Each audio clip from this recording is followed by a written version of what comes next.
In the quiet, picturesque town of Pine Hill, a tragic event shattered the illusion of a peaceful suburban community. What appeared to be a close-knit, serene neighborhood was forever altered by the tragic death of Jennifer Johnson, revealing a story of passion, betrayal, and unseen issues. Behind the perfectly manicured lawns and neighborhood barbecues lay secrets that would ultimately lead to obsession, deceit, and a tragic conclusion. This is the story of Daniel and Linda Garner, and Mark and Jennifer Johnson, two couples whose seemingly perfect lives intertwined in ways that no one could have imagined, leading to a series of events that would end in heartbreak and violence. The perfect suburb with a dark secret. Pine Hill was the kind of place where everyone knew each other. The kind of town where children played outside, neighbors gathered for cookouts, and nothing bad ever seemed to happen.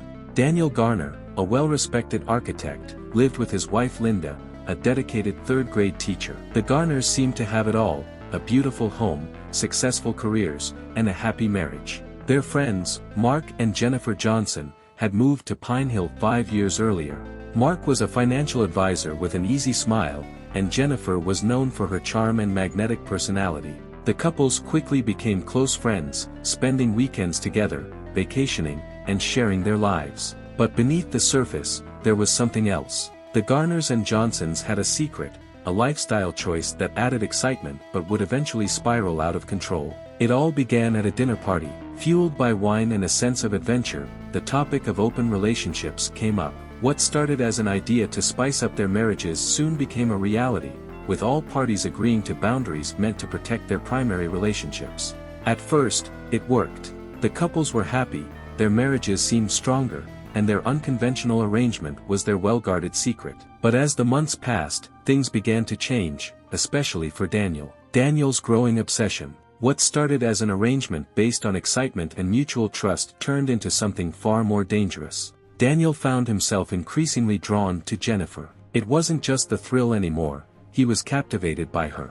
He began finding excuses to spend more time with her, even outside of their agreed-upon meetings. Linda noticed her husband's growing interest in Jennifer but tried to ignore it, hoping it was just a phase. Mark, unaware of the extent of Daniel's feelings, remained oblivious to the tension brewing beneath the surface. Daniel's fascination with Jennifer soon became all-consuming. He thought about her constantly, during work meetings, family dinners, even when he was with Linda.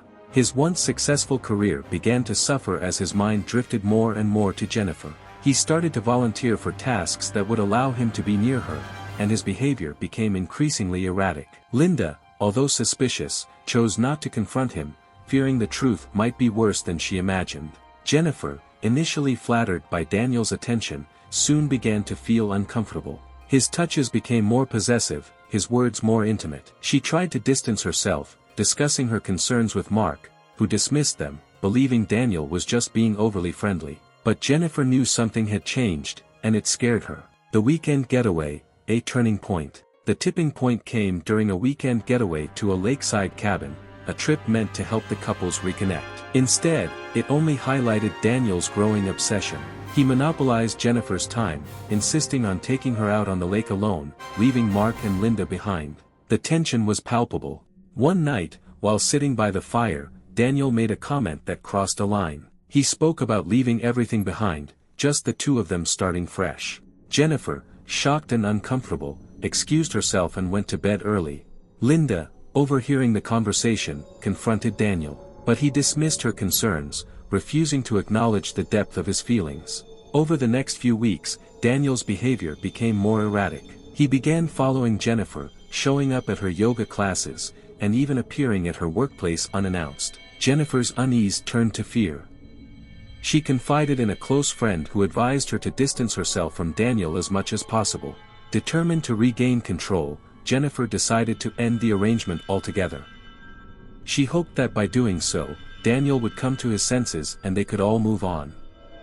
The breaking point. One evening, while Mark was away on a business trip, Daniel showed up at the Johnsons' house unannounced. Jennifer, taken aback, let him in, hoping to avoid a scene. The air was thick with tension as they sat in the living room. Daniel's face was pale, his eyes wide with an intensity that made Jennifer's stomach churn. He spoke quietly at first, trying to explain himself, but his voice grew louder as he spoke about how he could no longer hide his feelings for her. He talked about their moments together, twisting them into something deeper, something they were never meant to be. Jennifer listened, her heart pounding as she realized just how far gone Daniel truly was. She tried to keep her composure, reasoning with him. She explained that what had happened between them was over, that it had been nothing more than a fleeting moment of excitement. But Daniel's response was not what she expected. He refused to accept her words, his desperation turning into a dangerous edge. Daniel's intensity escalated. He got up and began pacing the room, his agitation growing with each step. He spoke of leaving everything behind, starting anew, just the two of them. Jennifer's fear grew. She realized that this wasn't just about a crush or even an affair. This was obsession, and it was terrifying. She tried to calm him down, to reason with him, but nothing seemed to reach him.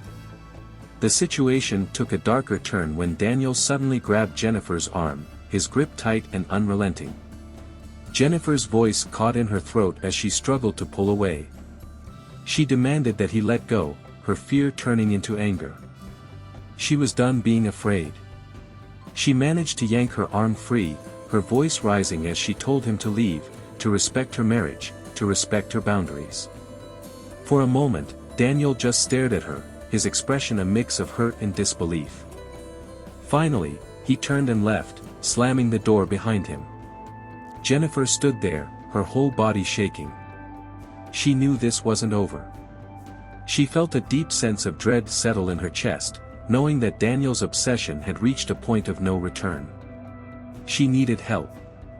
She needed to make sure this ended before it went any further. Jennifer called Linda that night. Her voice was trembling as she recounted what had happened. Linda listened, her own heart heavy with fear and confusion. She had known that Daniel's feelings for Jennifer had grown out of control, but hearing the desperation in Jennifer's voice made it real in a way that she hadn't fully grasped before. Linda promised Jennifer that she would talk to Daniel, that she would try to get through to him. The next day, Linda confronted Daniel. She found him in his study, staring blankly at a stack of papers. He looked up as she entered, his eyes hollow. Linda's heart ached for her husband, but she also felt a surge of anger. She demanded to know what he was thinking, showing up at Jennifer's house like that. She told him that he needed to stop, that he was destroying not only their marriage but also the lives of their friends. Daniel's reaction was not what Linda expected. He lashed out, accusing her of not understanding him, of being against him. He spoke of Jennifer as if she were the only thing that mattered, as if Linda were merely an obstacle in the way of his happiness. Linda tried to reason with him, but it was like talking to a stranger. The man she had married was gone, replaced by someone she no longer recognized. Over the next few days, Daniel's behavior grew even more erratic. He stopped going to work, spending his days locked in his study, his thoughts consumed by Jennifer. He sent her messages, each one more desperate than the last. Jennifer, fearing for her safety, stopped responding. She blocked his number, changed her routine, and even considered leaving town for a while, hoping that distance would help Daniel move on. But Daniel was not ready to let go. One evening, he parked his car near Jennifer's house, hoping to see her and talk things through.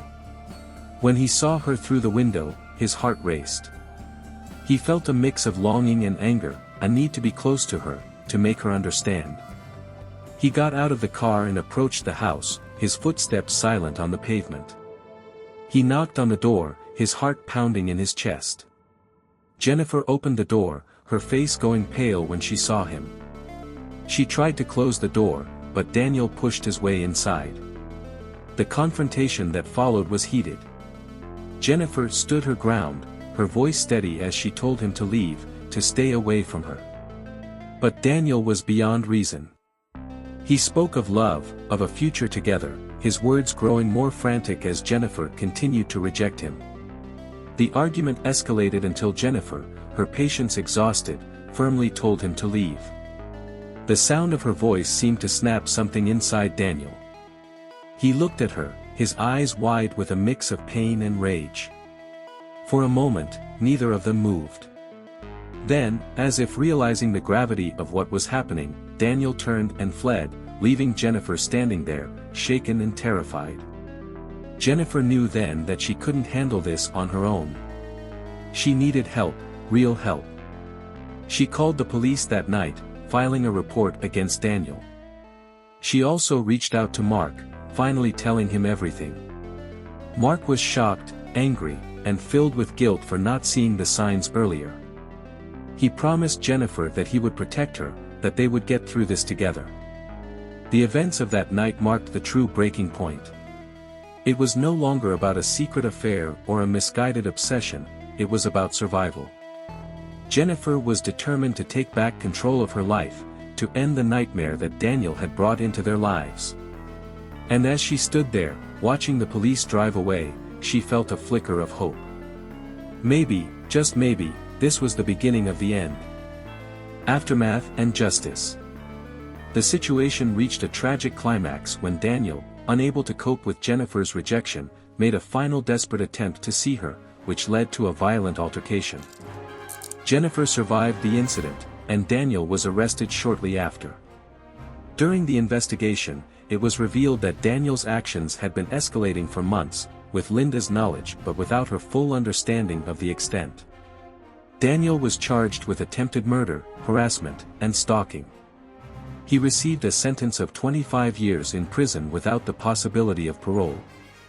Linda, though not directly involved in the attack, faced charges of aiding and abetting due to her earlier efforts to cover up Daniel's behavior. She was sentenced to 5 years probation and ordered to attend counseling. Jennifer, though deeply traumatized, found support from her husband Mark and the community. The couple moved away from Pine Hill to start anew, focusing on healing and leaving behind the painful memories of what had transpired.